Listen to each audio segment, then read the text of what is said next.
One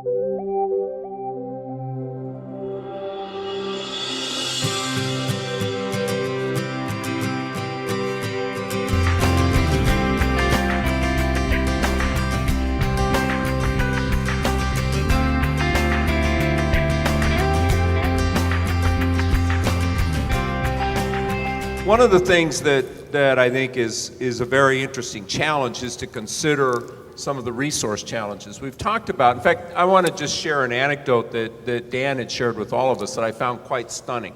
If you think about the growth in population over the next 40 years, adding another 2 billion people, if you think about the changes in those diets in the developing world as they consume more protein, we're going to have to produce a lot more food, maybe 70% more agricultural output, maybe 100% more. Dan said that we're going to have to produce more food in the next 40 years, more agricultural output in the next 40 years than in the previous 8,000 years. That is a stunning statistic that really shows the challenge of population growth. Now let's think about it in the context of some of what Ronnie mentioned and Jack and Clayton as well. We have resource constraints, and one of the big ones is water. 70% of human consumption of water is via agriculture, and we're in an era where climate change is redistributing water. So I ask you, and now switching over to the resource management topic, what is your perspective on the role that land-grant institutions and the role that the public sector should play in taking on some of these resource management challenges, and in particular water? Jack? Well, it's public and private, but we already have companies that are developing crops that require less water to raise a crop. It's genetic engineering again. I mean, you just got to recognize how important this is. If you don't adopt some of these modern technology, you're going to farm like they're farming in Africa now, where they're not raising, a third of a crop compared to us. So we've just got to take a look at that and move in that direction. That's the answer. Well, it's a complicated problem because obviously new technologies will perhaps produce more drought-resistant crops or crops that will use different types of irrigation that won't require the same amount of water. In a couple of weeks at the World Food Prize, an Israeli scientist is winning the prize because he developed drip irrigation, which has changed the world in many cases, arid lands. But it's also resource management. It's the way farmers operate their whole farm systems, how they protect against runoff. It's a whole litany of things that needs to go into this equation. But water is the oil of the next century.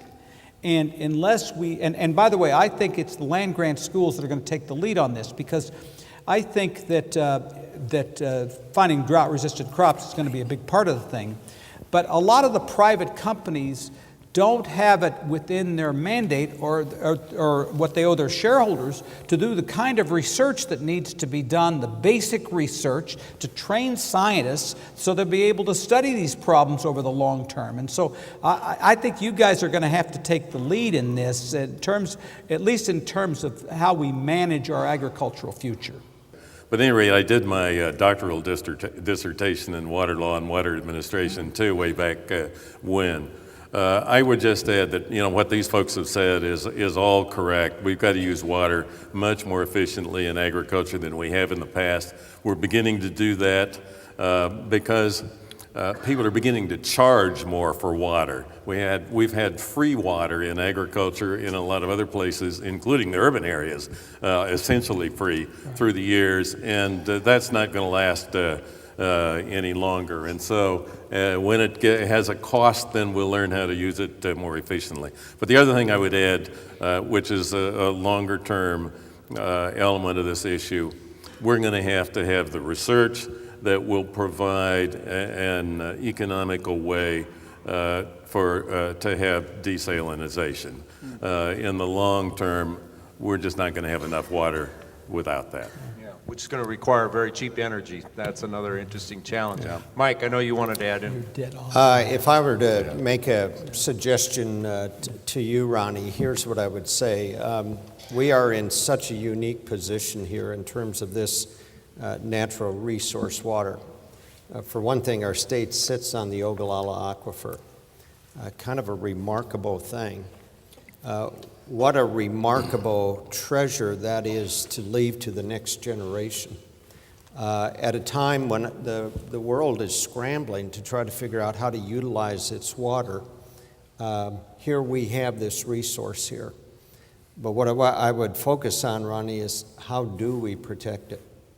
How do we understand it better? How do we manage it better? Then the other thing I would say, a few weeks ago, you folks put together a drought briefing for me, and we had some of the best people in the university system around the table giving me this briefing.